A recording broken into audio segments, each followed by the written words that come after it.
Athelia and Hoskiah, a morality tale, part 2. Hoskiah, in hiding, received word of his brother's betrayal. In agony, he reached out, sensing Athelia's spirit was comforted.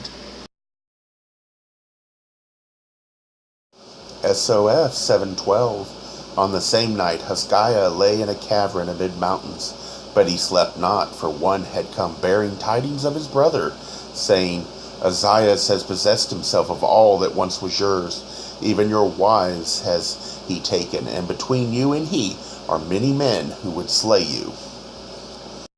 SOF 713. As Hoskiah lay thus in agony of spirit, it came to pass that he felt the presence of Athelia's soul, and peace came upon him, and he slept. And as he slept, he dreamed. And in his dream Athelia stood at his feet, fairer than he had ever known her, and she said, All is not lost unto you, for I come seeking you in the wilderness, and I will find you, so be at peace. And Hoskiah awoke refreshed and strong in spirit. Having received reassurance that at least Athelia was still his, he journeys looking for her, but is discouraged, and he decides it is too much to hope for. SOF 714. And he came down out of the mountains and over the wilderness came to the place of bitter waters, where men found refuge, and men were hiding there from the wrath of the king. And Hoskiah inquired of them, saying, You have come from many places. Which of you has seen a woman seeking me? They said, No woman travels abroad on such a quest, or has she many attendants? And what is her appearances? And Hoskiah said, She is fair as the dawning, with hair like the raven's wing, and skin like fine oil. Her touch is like cool waters, and her bearing like the gazelle. SOF 715. Then the men mocked him and talked much, saying, How long would such a one as you describe travel alone?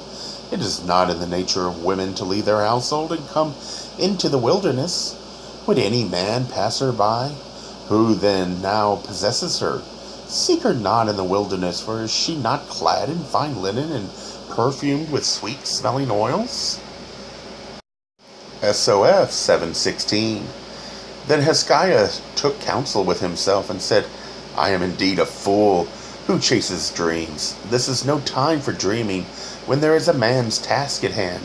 So in the morning he said to those with him, I go up against my brother. But they pleaded with him, saying, Have you a host of men, or even a company? Abandon such foolishness. Hoskiah seems easily swayed, and easily decides that no woman could or would embrace such hardships, let alone go long unmolested by other men. He tends toward a more realistic view, and so, instead of hoping, he begins to plan to regain all he had lost. Realistically, he had little reason, but he, unlike those he talked to, knew Athelia. Instead of trusting what he knew, he saw her as a woman, not an individual.